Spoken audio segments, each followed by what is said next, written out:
विद्यार्थ्यांनो,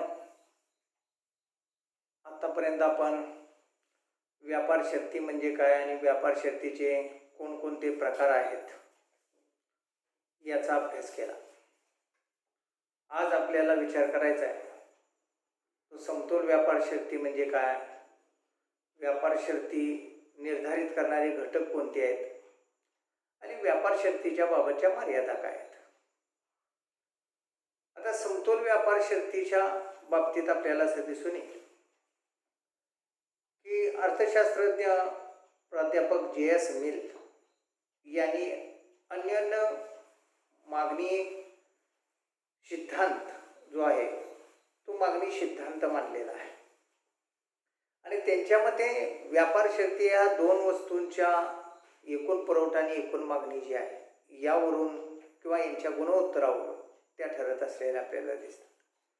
म्हणजे एकंदरीत आपण जर पाहिलं तर आपल्याला असं दिसून येतं की व्यापार शक्तीमध्ये मागणी आणि पुरवठा म्हणजे एखाद्या वस्तूला आंतरराष्ट्रीय बाजारपेठेमध्ये किती मागणी आहे आणि त्या वस्तूचा आंतरराष्ट्रीय व्यापारामध्ये किती पुरवठा आहे, या दोघांच्या असणाऱ्या म्हणजे एकूण मागणी आणि एकूण पुरवठा यांच्या समतोलातून आपल्याला असं दिसून येईल की समतोल व्यापार शक्ती निश्चित होत असलेल्या आपल्याला दिसतात.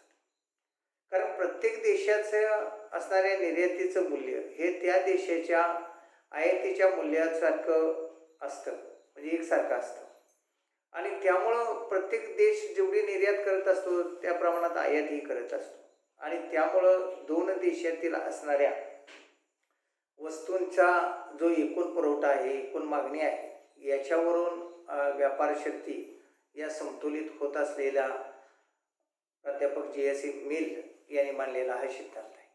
एकंदरीत आपण जर बघितलं तर सिद्धांत म्हटलं की त्याला ग्रही चौकट आली, म्हणजे एका ग्रही चौकटीमध्ये किंवा गृहीतकांच्या आधारावरती तो सिद्धांत मांडला जात असलेला आपल्याला दिसतो. J.S. मिल असं म्हणतात की अर्थव्यवस्थेमध्ये पूर्ण रोजगार अस्तित्वात आहे.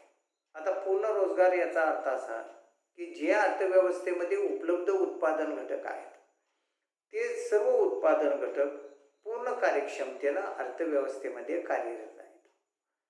म्हणजे कोणताही घटक बेरोजगार नाही आहे किंवा कमी कार्यक्षमतेनं काम करत नाही आहे.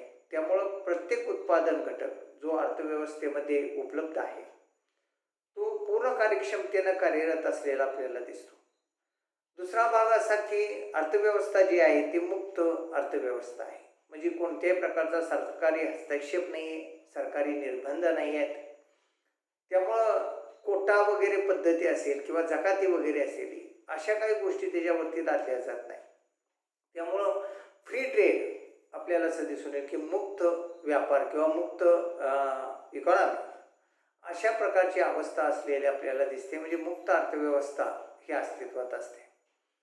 पूर्ण स्पर्धा अस्तित्वामध्ये आहे.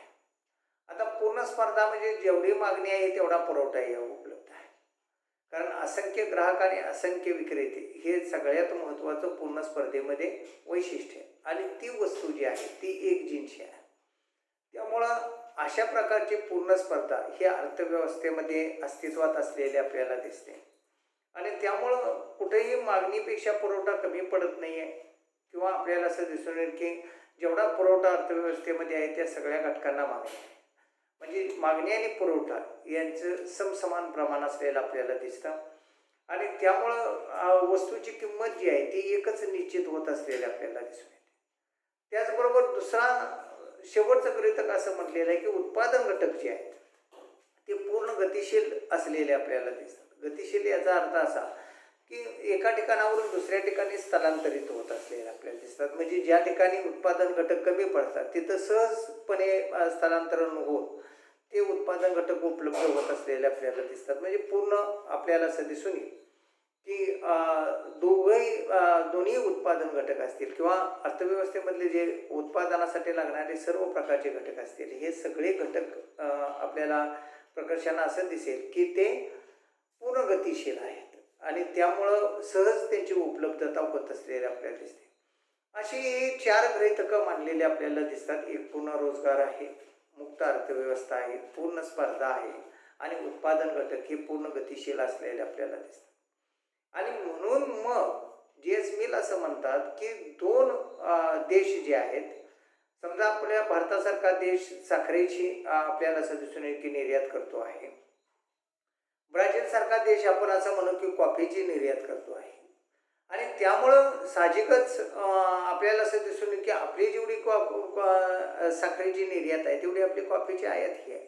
आणि ब्राझील जेवढी कॉफीची निर्यात करतोय तेवढ्याच प्रमाणात साखरेची आयात ही करतोय. आणि त्यामुळं मागणी आणि पुरवठा या दोन्ही गोष्टी समसमान होत असलेल्या आपल्याला दिसतात. आणि त्यामुळं साहजिकच आपल्याला असं दिसून येईल की त्या ठिकाणी समतोल हा साधला जात असलेला आपल्याला दिसतो. म्हणजे एकंदरीत दोन्ही अक्षांचा जरी विचार केला, OX आणि OY, तर आपल्याला असं दिसून येईल की OX अक्षावरती आपण असं म्हणू की बाबा भारताचा एक प्रस्ताव वक्र आहे. आणि OY अक्षावरती आपण असं म्हणू की ब्राझीलचा प्रस्ताव वक्र आहे.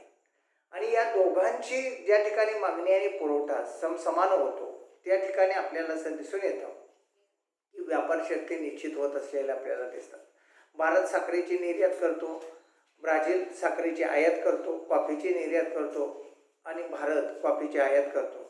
आणि त्यामुळे आपल्याला असं दिसून येईल की दोघं ज्या ठिकाणी मागणी आणि पुरवठा निश्चित होतात त्या ठिकाणी आपल्याला असं दिसून येतं की त्यांचा समतोल साधला जात असलेला आपल्याला दिसतो. हे प्रस्ताव वक्राच्या साह्यानं JS मिल यांनी आपल्याला असं दिसून येईल की याचं स्पष्टीकरण दिलेलं आहे.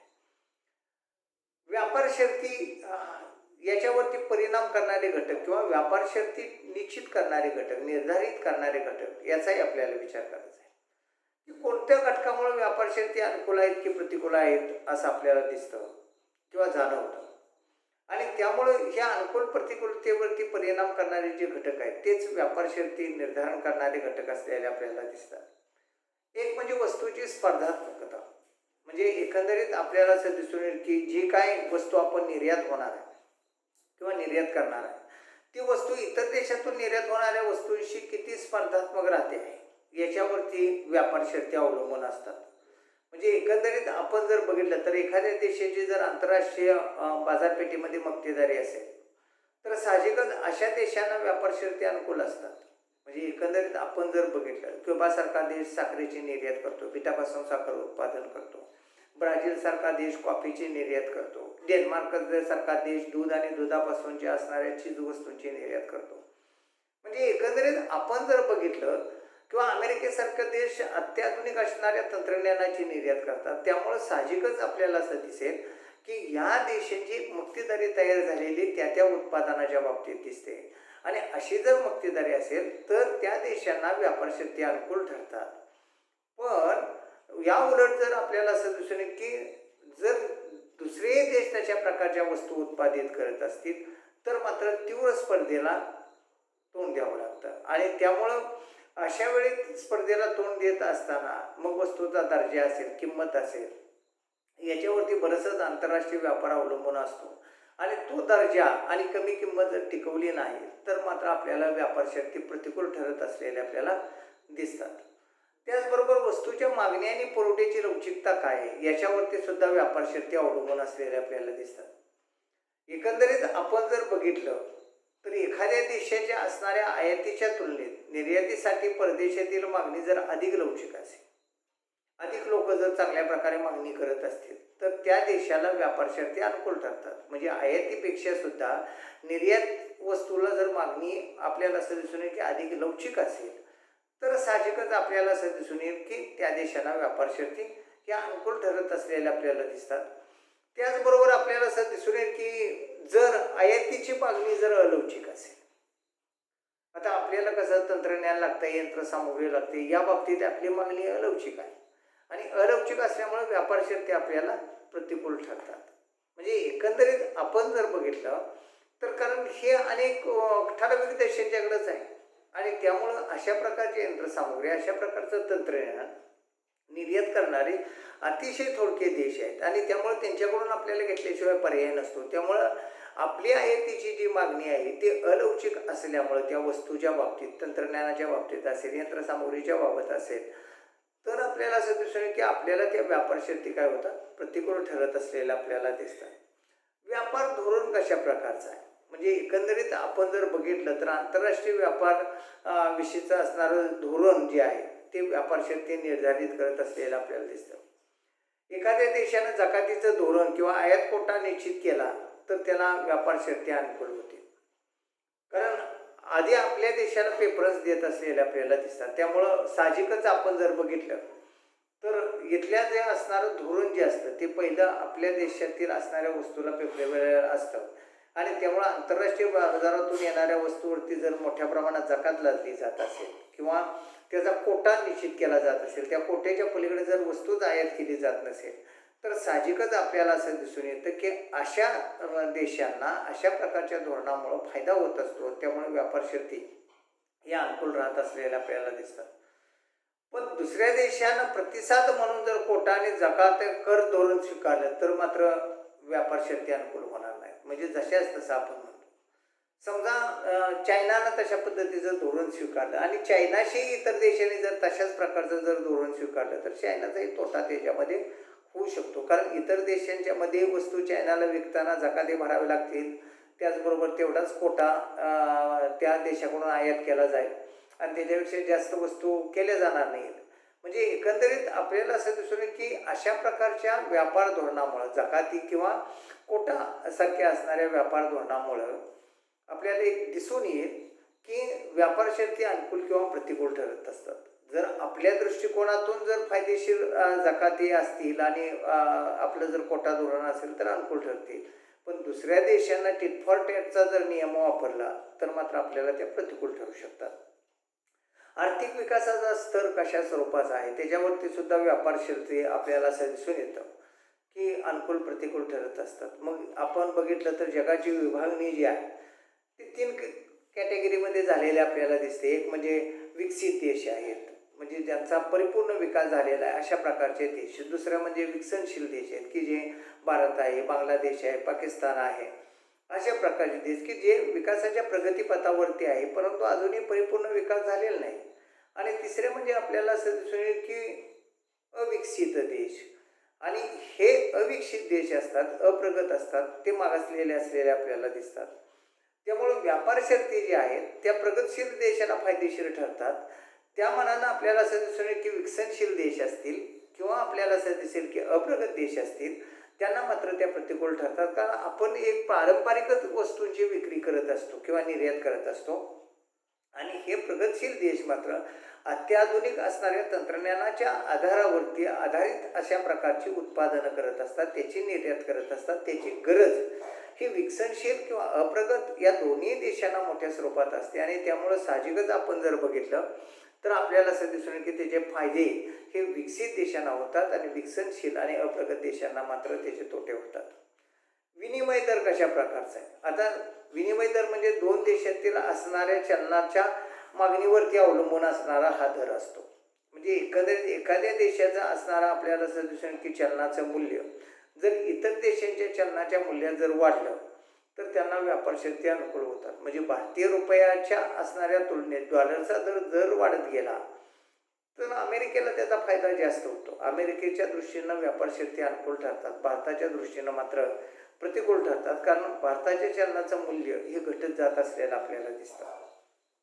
ज्यावेळी भारतीय चलनाचं रुपयाचं मूल्य जर डॉलरच्या तुलनेत वाढत जाणार असेल तर साहजिकच भारताला व्यापार शर्ती अनुकूल ठरतील, अमेरिकेला त्या प्रतिकूल ठरतील. म्हणजे चलनाचं मूल्य हे दुसऱ्या देशाच्या चलनाच्या मूल्यामध्ये वरती जाते की खाली येते, म्हणजे वाढ होते की घट होते, याच्यावरती व्यापार शर्ती अवलंबून असलेल्या आपल्याला दिसतात. वस्तूंचे प्राधान्य व सवयी याही गोष्टींचं महत्त्वाचं आहे. कारण देशातील लोक स्वदेशी वस्तू वापरत असतील किंवा आपल्याला असं की परदेशी वापराची त्यांना सवय झाली तर यावरती सुद्धा व्यापार शर्ती अवलंबून असलेल्या आपल्याला दिसतात. कारण जर देशातील लोक आपल्याला असं दिसून आयात वस्तूंना मोठ्या प्रमाणात प्राधान्य देत असतील तर साहजिकच आपल्याला असं दिसून येईल की व्यापार शर्ती या प्रतिकूल ठरतात. कारण जर आपण सगळ्याच वस्तू जर फॉरेनवरून मागवायला लागलो, म्हणजे घड्याळ असतील किंवा कपडे असतील किंवा इतर शूज असतील, म्हणजे दैनंदिन वापराच्या सुद्धा वस्तूंची जर आपण परदेशातून आयात करायला लागलो तर साहजिकच आयातीचं मूल्य हे वाढत जातं आणि तेवढ्या प्रमाणात निर्यात होत नाही. आणि त्यामुळं या लोकांना परदेशी वस्तूचं एक आकर्षण, त्याची जर सवय लागली तर साहजिकच व्यापार शर्ती या आपल्यासारख्या देशाला प्रतिकूल ठरतात आणि प्रगतशील देशाला त्या अनुकूल ठरत असलेल्या आपल्याला दिसतात. आंतरराष्ट्रीय गट, समजा आपल्याला असं दिसून येईल की बऱ्याच वेळा आंतरराष्ट्रीय व्यापारामध्ये उदाहरणार्थ आपण जर बघितलं तर काही देशांचे गट असलेले आपल्याला दिसतात. अगदीच उदाहरण घ्यायचं झालं तर युरोपियन समुदाय अशी एक संघटना आहे. युरोपियन अनेक देश त्याच्यामध्ये सभासद असलेले आपल्याला दिसतात. त्याचबरोबर ओपेक नावाची संघटना जी आहे ती आपल्याला असं दिसून येईल की सौदी अरेबियन जे तेल उत्पादन करणारे देश आहेत, ह्या तेल उत्पादन करणाऱ्या देशांची ती संघटना आहे. आणि त्यामुळं आपल्या समूहामध्ये व्यापार करत असताना एक धोरण राबवतात आणि इतरांशी व्यापार करत असताना दुसरं धोरण राबवतात. त्यामुळं त्या असणाऱ्या गटातील देशांना त्याचे फायदे होतात, पण गटाच्या बाहेरील देशांना मात्र त्या व्यापार शर्ती प्रतिकूल होतात. गटातील देशांना मात्र आपल्याला असं दिसून की त्या अनुकूल ठरतात. याचा सुद्धा एक संघटना असलेली आपल्याला दिसते आशिया खंडातील असणाऱ्या देशांची, की ज्याला आपण सार्क म्हणतो, अशी एक आपली संघटना आहे. मग ते आपल्या असणाऱ्या सभासद देशांच्यासाठी एक वेगळं धोरण राबवत असलेले आपल्याला दिसतात. त्यामुळं सभासद देशांना त्याचे फायदे होतात, पण जे देश सभासद नाहीत इतर देशांशी मात्र हे व्यापार करत असताना आपल्याला असं दिसून येईल की थोडंसं वेगळं धोरण राबवत असल्यामुळं त्याचे प्रतिकूल परिणाम होत असलेले आपल्याला दिसतात.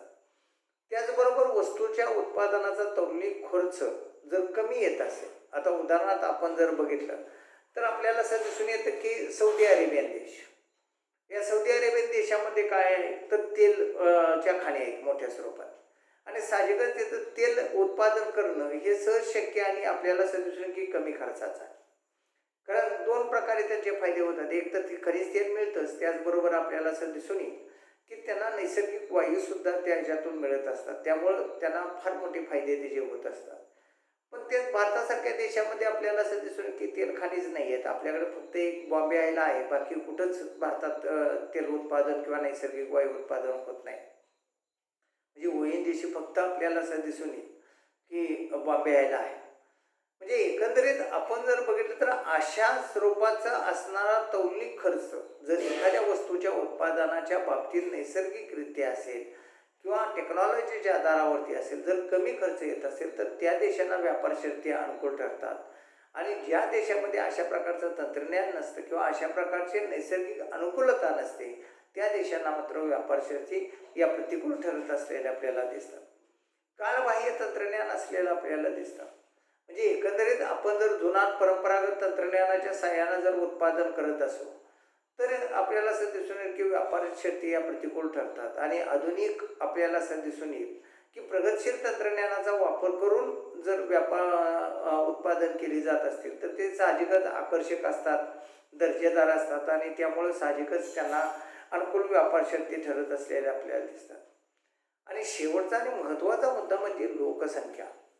ज्या देशाची लोकसंख्या प्रचंड वेगानं वाढते त्यांना आपल्याला असं दिसून येईल की व्यापार शर्ती प्रतिकूल ठरतात. कारण त्यांना देशातील लोकांना लागणाऱ्या ज्या भौतिक वस्तू आहेत किंवा आपल्याला असं दिसून येईल की ज्या मूलभूत गरजांच्या वस्तू आहेत अशा खरेदीमध्येच किंवा उत्पादनामध्येच त्यांचं असणारी एनर्जी खर्च होत असते.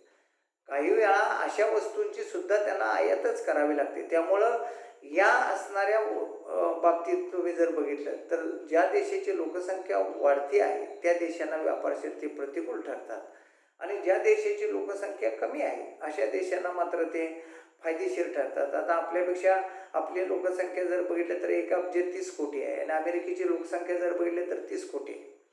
त्यामुळं साहजिकच हा फरक आहे. त्यांच्याकडे भरपूर प्रमाणात उत्पादन शिल्लक आहेत, आपल्यालाच पुरेशी नाही आहेत, अशा प्रकारची अवस्था आहे. त्यामुळे आपली आयात जास्त होते आणि निर्यात कमी होते. त्यामुळे व्यापार शर्ती आपल्याला प्रतिकूल ठरतात. आणि प्रगतशील देशामध्ये लोकसंख्या कमी असल्यामुळं त्यांची निर्यात जास्त राहते आणि आयात कमी होते. त्यामुळे साहजिकच त्यांना अनुकूल व्यापार शर्ती होत असलेल्या आपल्याला दिसून येतात. व्यापार शर्तीवरती सुद्धा आपण जर बघितलं तर एक मर्यादा असलेल्या आपल्याला दिसतात, मर्यादित चौकट असलेले आपल्याला दिसते. याचं कारण असं की निर्यातीची माहिती मिळत नाही. म्हणजे एखाद्या दोन देशामध्ये आयात निर्यात यांच्या किमतीचं गुणोत्तर दर्शवते. म्हणजे व्यापार शर्ती काय करतात की दोन देशातील असणारे आयात निर्यात मूल्य जे आहे त्यांच्या किमतीचं असणारं गुणोत्तर दर्शवलं जातं. पण कोणत्या वस्तूची किती संख्या आयात केली किंवा निर्यात केली हे मात्र दर्शवत नाही. म्हणजे संख्यात्मक गोष्टी आपल्याला कळत नाहीत. केवळ किमतीचं असणारं गुणोत्तर आपल्याला कळू शकतं. चलन मूल्यांचाही परिणाम आहे. म्हणजे आपल्याला असं दिसून येईल व्यापारातील देशांच्या चलन मूल्यांचा मोठ्या प्रमाणावर परिणाम होतो. चलनाचं मूल्य अधिक असेल तर व्यापार शर्ती अनुकूल, कमी असेल तर त्या प्रतिकूल. म्हणजे आज आपण बघतोय की डॉलरचं मूल्य जास्त आहे, साहजिकच अमेरिकेला त्याचा फायदा होतोय. भारताचं असणारं रुपयाचं मूल्य कमी आहे, भारताला त्याचा तोटा होतोय. त्यामुळे आपल्याला असं दिसून येतं की ह्या असणाऱ्या चलनाच्या मूल्यातील फरकामुळं सुद्धा त्याचे परिणाम होत असलेले व्यापार शर्तीवरती दिसतात. राहणीमानाची कल्पना येत नाही. म्हणजे केवळ आयात निर्यातीचं गुणोत्तर आपल्याला कळू शकतं, पण कोणत्या वस्तू आयात आणि निर्यात केल्या आहेत हे दर्शवलं जात नाही. त्या वस्तू किती प्रमाणात आयात आणि किती प्रमाणात निर्यात केल्या आहेत हे आपल्याला दर्शवलं जात नाही. त्यामुळं व्यापार शक्तीमुळं देशाच्या राहणीमानाची काही कल्पना येत नाही. म्हणजे राहणीमान वाढलं की कमी झालं की लोकांना चांगल्या प्रकारचं सोयी सुविधा उपलब्ध झाल्या हे लक्षात येत नाही. आर्थिक कल्याणाची माहिती मिळत नाही आहे. म्हणजे एकंदरीत आपण जर बघितलं तर आपल्याला असं दिसून की केवळ व्यापार शर्ती अनुकूल प्रतिकूल आहेत हेच कळतं, पण आयात निर्यातीमुळं कोणत्या वस्तू समाविष्ट आहेत हे कळत नसल्यामुळं व्यापार शर्तीमुळं आर्थिक कल्याण होतं की नाही हे कळत नाही. म्हणजे एकंदरीत आपल्याला असं दिसून की केवळ किमतीचं गुणोत्तर किंवा अनुकूल प्रतिकूलता कळते, पण ज्या गोष्टी आपण आयात केल्या, ज्या गोष्टी आपण निर्यात केल्या त्याच्यामुळं काय परिणाम झाले, नेमके आर्थिक हित साधलं का, आर्थिक कल्याण साधलं का हे मात्र कळत नाही. मुळात व्यापार शक्ती ठरवणं हीच एक गुंतागुंतीची बाब असलेली आपल्याला दिसते. म्हणजे ही एक महत्त्वपूर्ण मर्यादा आहे की आंतरराष्ट्रीय व्यापारात जर आपण बघितलं तर हजारो वस्तूंचा व्यापार होत असलेला आपल्याला दिसतो. त्याच्यामध्ये वस्तू असतात, सेवा असतात आणि या आयात निर्यात होत असल्यामुळं त्याबाबतच्या व्यापार शक्ती ठरवणं अत्यंत गुंतागुंतीचं असलेलं आपल्याला दिसतं. कारण सेवांचे दर वेगळे, वस्तूंचे दर वेगळे, प्रत्येक वस्तूचं असणारं मूल्य, महत्त्व, त्याची किंमत हे सगळं वेगळं असतं आणि त्यामुळं सगळ्यांच्या बाबत एकच सर्वसाधारण विधान करणं किंवा एखादा सिद्धांत मानणं, एखादी शर्ती ठरवणं हे मात्र कठीण गोष्ट असलेली आपल्याला दिसून येते. त्याचबरोबर आपल्याला असं दिसेल की एकतर्फी म्हणजे व्यापार शर्ती या देशाच्या आर्थिक विकासाच्या टप्प्यावरती अवलंबून असतात आणि त्यामुळे विकसित देशांना त्या नेहमीच अनुकूल असलेल्या आपल्याला दिसतात आणि विकसनशील देशाला त्या प्रतिकूल असलेल्या आपल्याला दिसतात. म्हणजे एकंदरीत आपण जर बघितलं तर व्यापार शक्तीबाबतचे अनुकूल प्रतिकूलता ही प्रकर्षानं आपल्याला दिसत असलेले आढळते आणि त्यामुळे त्याचे परिणाम हे होत असलेले आपल्याला दिसतात. म्हणजे एकंदरीत व्यापार शक्ती ठरवण्यामध्ये सुद्धा अनेक प्रकारच्या असणाऱ्या मर्यादा ज्या आहेत त्या मर्यादा येत असलेल्या आपल्याला दिसतात आणि त्यामुळं मर्यादेच्या मध्येच ते व्यापार शक्ती करावे लागत असलेल्या आपल्याला दिसतात. त्यामुळं संपूर्ण किंवा परिपूर्ण कल्पना त्याच्यामध्ये येत नाही, हे सगळ्यात महत्त्वाचं आहे. त्याचबरोबर आपल्याला असं दिसून येईल की आंतरराष्ट्रीय व्यापार जो आहे या आंतरराष्ट्रीय व्यापारामुळं खरंच काय फायदे होतात का, हाही एक सगळ्यात महत्त्वपूर्ण प्रश्न असलेला आपल्याला दिसतो. म्हणजे एकंदरीत आपण जर बघितलं तर जे देश आंतरराष्ट्रीय व्यापारामध्ये सहभागी होतात त्यांना काय फायदे होतात का, काय नेमके कशा स्वरूपाचे फायदे होतात याचाही विचार आपल्याला करणं गरजेचं आहे. एकंदरीत आपण जर बघितलं तर त्याच्यातला सगळ्यात महत्त्वाचा फायदा असा आहे की उत्पादन घटकांचा पर्याप्त वापर करता येतो. म्हणजे एकंदरीत आपल्याला असं दिसून येतं की आंतरराष्ट्रीय व्यापारामुळे देशाच्या गरजेपेक्षा अधिक उत्पादनाची आवश्यकता असते आणि त्यामुळं उपलब्ध साधनसामुग्री असेल, मनुष्यबळ असेल, भांडवल असेल, संयोजन कौशल्य असेल याचा जास्तीत जास्त वापर करून पर्याप्त उत्पादन किंवा उत्पादन घटकांचा पर्याप्त वापर करणं शक्य होतं. उदाहरणार्थ आपण जर बघितलं तर भारतामध्ये श्रमिक जास्त असल्यामुळे श्रमप्रधान तंत्राचा वापर होऊन त्याचा पर्याप्त वापर केला जातो. कारण देशांतर्गत उत्पादनाबरोबर आंतरराष्ट्रीय व्यापारामध्ये सुद्धा आपल्याला वस्तूंची निर्यात करावायची, त्यामुळे त्याच्यासाठी ज्यादा उत्पादन लागणार, ज्यादा उत्पादनासाठी ज्यादा श्रमिकांचा वापर करावा लागणार आणि त्यामुळं देशातील जे काही श्रम हा घटक स्वस्त आणि चांगल्या प्रकारचा उपलब्ध आहे त्याचा आपल्याला पर्याप्तपणे वापर करणं शक्य होत असलेलं आपल्याला दिसतं आणि त्यामुळं उत्पादन स्वस्त होतं. म्हणजे एकंदरीत आपण जर बघितलं तर काही देश भांडवल प्रधानी आहेत. म्हणजे ब्रिटन आहे, अमेरिका आहे, फ्रान्स आहे, कॅनडा आहे. ह्या देशामध्ये आपल्याला असं दिसून येईल की श्रमबळ कमी आहे पण भांडवलाचं प्रमाण मोठ्या स्वरूपाचं आहे, त्यामुळे ते भांडवल प्रधान वस्तूंचं उत्पादन करण्यामध्ये गुंतलेले आपल्याला दिसतात आणि त्यामुळं ती वस्तू स्वस्त आणि चांगल्या दर्जाची उपलब्ध होत असलेली आपल्याला दिसते. त्यामुळं प्रत्येक देशामध्ये असणारं जे उत्पादन घटक आहेत, या उत्पादन घटकांचा पर्याप्त वापर त्याच्यामध्ये होत असलेला आपल्याला दिसतो. त्याचबरोबर पर्याप्त उत्पादन करता येणं, ऑप्टिमम प्रोडक्शन ही सगळ्यात महत्त्वाचं आहे. कारण आंतरराष्ट्रीय व्यापारामुळं वस्तूंची मागणी वाढत जात असलेली आपल्याला दिसते आणि त्यामुळं प्रत्येक देश स्वतःजवळ उपलब्ध असलेल्या साधनसामुग्रीचा पर्याप्त वापर करून जास्तीत जास्त उत्पादन करण्याचा प्रयत्न करतो. एकंदरीत आपण जर बघितलं तर आपल्याला हे चित्र मात्र प्रकर्षानं दिसत असलेलं आपल्याला दिसतं. कारण प्रत्येक देश एक लक्षात घ्या की निर्यातीमध्ये सहभाग होतो, निर्यात वाढवण्याचा प्रयत्न करत असतो आणि हे करत असताना देशांतर्गत जे साधनसंपत्ती आहे त्या साधनसंपत्तीचा ऑप्टिमम यूज करून जास्तीत जास्त उत्पादन कसं निर्माण करता येईल, त्याची निर्यात कशा पद्धतीने करता येईल, या दृष्टिकोनातून आपल्याला असं दिसून येईल की पावलं उचलली जात असलेले आपल्याला दिसतात. स्वस्त वस्तूंचा फायदा होतो. एकंदरीत स्पर्धा असल्यामुळं आणि आंतरराष्ट्रीय व्यापारामध्ये विविध वस्तू येत असल्यामुळं त्यांच्यामध्ये स्पर्धा असल्यामुळं चांगल्या दर्जाच्या आणि स्वस्त वस्तू मिळत असलेल्या आपल्याला दिसतात. कारण प्रत्येकजण आपल्यातील असणाऱ्या साधनसामुग्रीचा पर्याप्त वापर करून स्वस्तात आणि जास्तीत जास्त उत्पादन करण्याचे ते प्रयत्न करतात. त्यामुळे वस्तूच्या किमती ज्या आहेत त्या कमी राहत असल्यामुळे साहजिकच आपल्याला असं दिसून येईल की ग्राहकांना उत्पादित झालेल्या वस्तू ज्या आहेत ती स्वस्तात उपलब्ध होत असल्यामुळे त्यांचा फायदा होत असलेला आपल्याला दिसतो.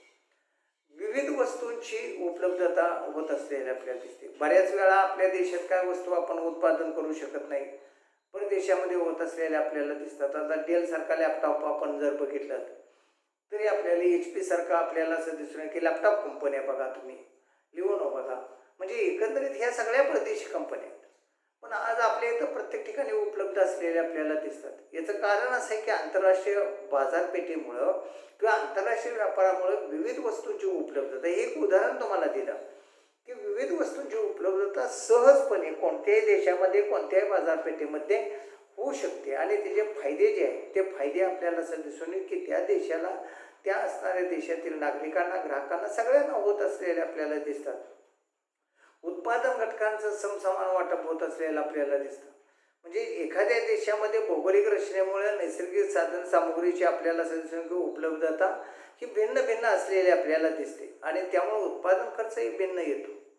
त्यामुळे असणाऱ्या साधनसामुग्रीचा वापर करून किंवा त्याच्या विशेषीकरणाचा वापर करून आपल्याला असं दिसून की वस्तू उत्पादित केल्या जातात. उदाहरणार्थ आपण जर बघितलं तर भारतासारख्या देशामध्ये आपल्याला असं दिसून येईल की अन्नधान्य किंवा त्याच्यावरती प्रक्रिया करणारे उद्योग आणि त्याच्यातून आपण निर्यात करत असलेलं आपल्याला दिसतं. अलीकडच्या काळामध्ये आपण कारखानदारी असेल, रसायन असतील, याची निर्यात आपण वाढवलेली आहे.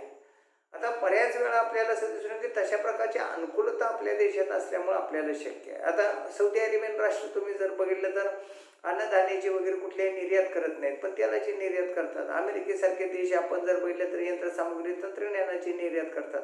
म्हणजे त्या त्या देशामध्ये जे असणारी साधनसंपत्ती उपलब्ध आहे, नैसर्गिक सामग्री उपलब्ध आहे, त्याचा वापर करून आपल्याला असं दिसून की तो देश त्या वस्तूच्या बाबतीत विशेषीकरण करतो आणि स्वस्तात चांगल्या दर्जाची वस्तू उत्पादित करून त्याची निर्यात करतो आणि त्यामुळं त्या उत्पादनाला, त्याच्या देशात होणाऱ्या उत्पादनाला तुलनेला महाग असलेल्या वस्तूची आयात करतो. पण ते आयात करत असलेले आपल्याला दिसतात. त्यामुळं हे जे काय उत्पादनाच्या असणाऱ्या घटकांच्या वाटपामध्ये असमानता आहे, ही आता तिकडं लेबर कमी आहेत. भारतातील अनेक श्रमिक अमेरिकेमध्ये, फ्रान्समध्ये, कॅनडामध्ये जाऊन काम करत असलेले आपल्याला दिसतात. त्यांना त्याचा फायदा होत असलेला आपल्याला दिसतो. बाजाराच्या कक्षा रुंद होत असलेल्या आपल्याला दिसतात. म्हणजे आतापर्यंत आपण बुवा लोकल मार्केट असेल किंवा स्टेट मार्केट असेल किंवा नॅशनल मार्केट असेल अशा पद्धतीच्या मार्केटचा विचार केला. आता इंटरनॅशनल मार्केट आलं. साहजिकच आपल्या देशातच नव्हे तर विदेशातील असणाऱ्या विविध देशामध्ये आपल्याला वस्तू आणि सेवांची निर्यात करता येते. तिथून आपल्याला वस्तू आणि सेवांची आयात करता येणं शक्य झालं. त्यामुळं आंतरराष्ट्रीय व्यापारामुळे हा फायदा आहेच की आपल्याला विविध वस्तूंची उपलब्धता जी आहे ती सहज झालेली आपल्याला दिसते किंवा सहजपणे करता येत असलेली आपल्याला दिसते.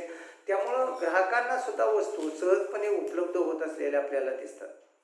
परस्पर असणारे सामंजस्य असलेलं आपल्याला दिसतं किंवा सहकार्य असलेलं आपल्याला दिसून येतं. म्हणजे एकमेकावरती अवलंबित्व जे आहे ते वाढत असलेलं आपल्याला दिसतं. त्यामुळे साहजिकच एकमेकांना मदत करण्याचं, एकमेकांना सहकार्य करण्याचं, सामंजस्याची भावना वाढीत जात असलेली आपल्याला दिसते आणि त्यामुळं थोडंसं शत्रुत्वसुद्धा यामध्ये कमी होत असलेलं आपल्याला दिसतं. आर्थिक मदत उपलब्ध होते. बऱ्याच वेळा आंतरराष्ट्रीय व्यापारामुळे किंवा व्यापाराशी संबंधित असलेल्या गोष्टीमुळं अविकसित किंवा विकसनशील देशांना प्रगतशील देशाकडून किंवा विकसित देशाकडून अनेक प्रकारांची मदत ही मिळत असलेली आपल्याला दिसते. आयात निर्यातीमध्ये सुद्धा सूट किंवा सवलती ह्या दिल्या जात असलेल्या आपल्याला दिसतात. औद्योगिक विकासाला चालना त्याच्यामध्ये मिळत असलेली आपल्याला दिसते की आंतरराष्ट्रीय व्यापारामुळे देशाच्या निर्यातीद्वारे मिळणारं उत्पन्न जे आहे ते साहजिकच परकीय देशातील असणारे गुंतवणूक करतात. त्यामुळं आपल्या देशातील असणाऱ्या औद्योगिक विकासाला एक प्रकारची चालना मिळते. सांस्कृतिक देवाणघेवाण वाढत असलेले आपल्याला दिसते. रूढी, परंपरा, चालीरीती या ज्या आहेत त्या साहजिकच आंतरराष्ट्रीय व्यापार वाढल्यामुळे एकमेकांशी मिक्सअप होत असलेले आपल्याला दिसतात. एकमेकाला आपण समजून घेत असतो, नवीन नवीन शिकत असतो. त्यामुळं सांस्कृतिक सलोखासुद्धा त्याच्यामध्ये निर्माण होत असतो. आंतरराष्ट्रीय पातळीवरती शांतता असेल, आर्थिक स्थैर्य असेल, आर्थिक विकास असेल याला चालना मिळत असलेले आपल्याला दिसते. स्पर्धा व गुणवत्तेमध्ये वाढ होत असलेल्या आपल्याला दिसून येतात. म्हणजे एकंदरीत आपण जर बघितलं तर साहजिकच नवनवीन शोध, नवनवीन वस्तू, नवनवीन उत्पादनं एक निर्माण करण्याची ऊर्जा आपण म्हणतो किंवा एक प्रोत्साहन म्हणतो हे आंतरराष्ट्रीय व्यापारामुळे होत असलेलं आपल्याला दिसतं. आणि त्यामुळं साहजिकच नवीन संशोधनाला, नवीन उत्पादनाला एक प्रकारची चालना मिळत असलेली आपल्याला दिसते आणि त्यामुळं त्याच्या गुणवत्तेमध्ये असेल ही वाढ होत असलेली आपल्याला दिसते. तंत्रज्ञान विकासाचा फायदाही होत असलेला आपल्याला दिसतो. म्हणजे साहजिकच आपल्याला असं दिसेल की आंतरराष्ट्रीय व्यापारामुळे विकसित देशात लागलेले शोध असतील, नवीन तंत्रज्ञान असेल याचा फायदासुद्धा अविकसित विकसनशील देशांना दोघांनाही होत असलेला आपल्याला दिसतो. कारण ते तंत्रज्ञान विकसित देशाकडून विकसनशील किंवा अविकसित देशांना हस्तांतरित केलं जातं आणि त्यामुळं त्यांचाही जलद आर्थिक विकास घडून येण्यास मदत होत असते. म्हणजे अनेक गोष्टी अशा आहेत की ज्यामुळं आंतरराष्ट्रीय व्यापारामुळं फायदे होत असलेले आपल्याला दिसतात किंवा फायदे होत असलेले आपल्याला आढळतात. त्यामुळे एकंदरीत आपण जर बघितलं तर आंतरराष्ट्रीय व्यापारामध्ये तसं गैर काही नाही आहे किंवा वाईटही काही नाही आहे की जेणेकरून आपल्याला असं दिसून येईल की वस्तू व सेवांची उपलब्धता स्वस्त आणि सहज उपलब्ध होत असलेल्या आपल्याला दिसतात.